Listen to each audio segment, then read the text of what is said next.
mendukung pemimpin, untuk membangkitkan pemimpin yang baru.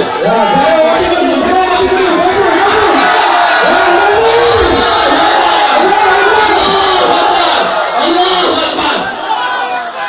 Inilah yang berbahagia, sepakat tanamlah dada, simpan dalam hati yang bahwa hanya lain pemimpin tanya selain daripada lembaga. Maka apabila ditanya kamu sabar timur barat dan termasuk wilayah timur, dari barat ke kanan, dari Krumani, Sawang, Buton, Gunung, dari ujung timur, dari Langkahan, Kuntong, Gunung, maka rakyat bertanya yang bertanya pun dan bertanya untuk memberi dukungan kepada pasangan bupati katanya yaitu pasangan Fatah. Maka apabila ditanya kata sabar, insya-Allah Allah beri kekuatan. Bila ditanya kata sabar, maka akan terjadi keruntuhan. Bahkan apabila ditanya ingin sesuatu itu berhasil, maka silaturahmilah. Dengan silaturahmi maka merumput katanya sesama, maka akan timbul rasa kasih sayang dan rasa cinta. Bahkan katanya dengan takalan, dengan tangan katanya kepada dua buah wajahnya, maka rasa hati katanya cinta katanya kepada orang yang berdua selaku idola dan merupakan pemimpin yang katanya idam-idamkan di Aceh Utara. Maka ayah yang berbahagia, kunang aba batah, bersatu kita teguh, bercerai kita runtuh. Apabila katanya hendak bersama untuk nonton, maka katanya akan dihancur oleh orang yang lain. Maka kepada Allah, wa'tasimu bihablillahi jami'an wa la tafarraq. Berpegang teguhlah kamu pada jalan Allah. Janganlah bercerai-berai.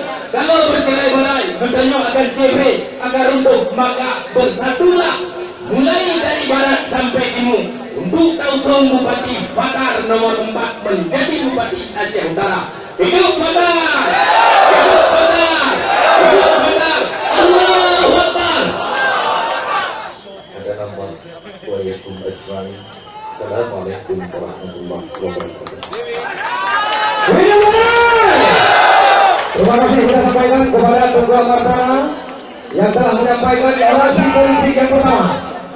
Untuk yang kedua,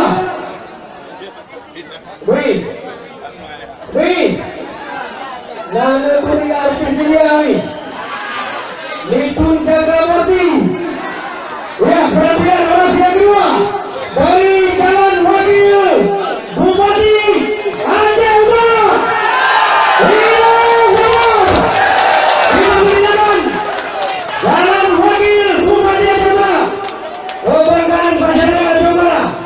Kepada Tengku Bung Karno, kami persilakan untuk menyampaikan orasi politik sebagai bagian terpenting dari program-program kerja pemerintah Kabupaten Aceh Utara 2015-2022. Ya, hidup!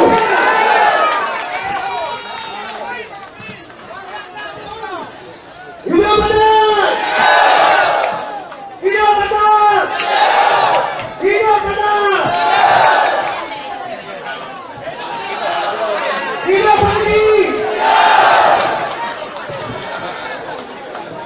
Assalamualaikum warahmatullahi wabarakatuh.